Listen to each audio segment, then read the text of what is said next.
నటవీర సార్వభౌముడు నందమూరి తారక రామారావు గారు రచించినటువంటి దానవీర సూరకర్ణ చూసే ఉంటాం. ఆ చిత్రంలో ఎంతో ప్రఖ్యాతిగాంచినటువంటి ఒక డైలాగ్ ఉంది. ఆ డైలాగ్ ని మీ అందరి ముందు ప్రదర్శించాలనుకుంటున్నాను. తప్పుంటే మన్నించండి.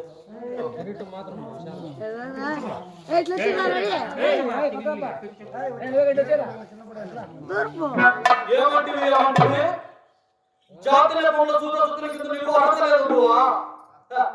ఎంత మాట ఎంత మాట.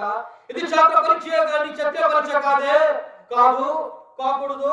ఇది కుల పరీక్ష అందువా.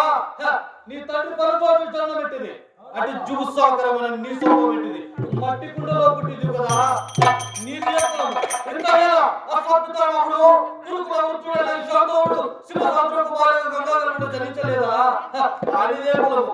నాతో చెప్పించమయ్యా. మా వంశంలో మూల కృష్ణుడు వశిష్ఠుడు దేవవైశ్యుడు ఊరుసుపుత్రుడు కాడా.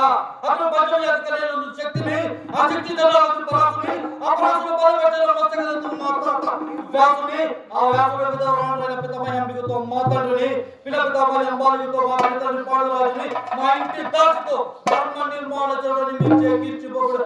ఈ విదురుడు నీ కలలేదా?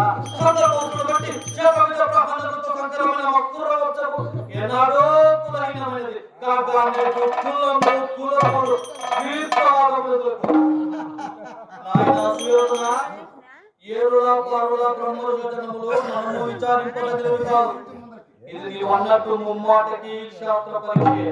శాస్త్రం ఉన్నవారి వీరు క్షత్రులే, వారిలో రాజ్యం ఉన్నవారి రాజులు. ఇట్టి కుల రాజ పరిషత్కు పాల్గొంటే వారు ఓహో రాజరికమా అర్జునుడి 5వ సంవత్సరంలో సత్సంగంలో సుఖపురాతులు అంగరాజులకు చుట్టూ కూర్చొని కావచ్చునా సోదరాలు చేస్తున్నా పరిచయాన్ని లేకపోతాము లోకాంతరంలో సాయమోగా చిన్నమంగళ కుమారులకు పరిచయాగా ముందే తగినది రాజులు కళల హోటల యోగల దుర్య సుస్త్రంగా వరదు మంజులాగా కర్మవారు కర్మవంతు కైవరవంతు పుణ్యముగా ఈ వీరకుల పాలనగా నెపరుగా ఉద్దేశించి మానవుల పరిపాలన సారదా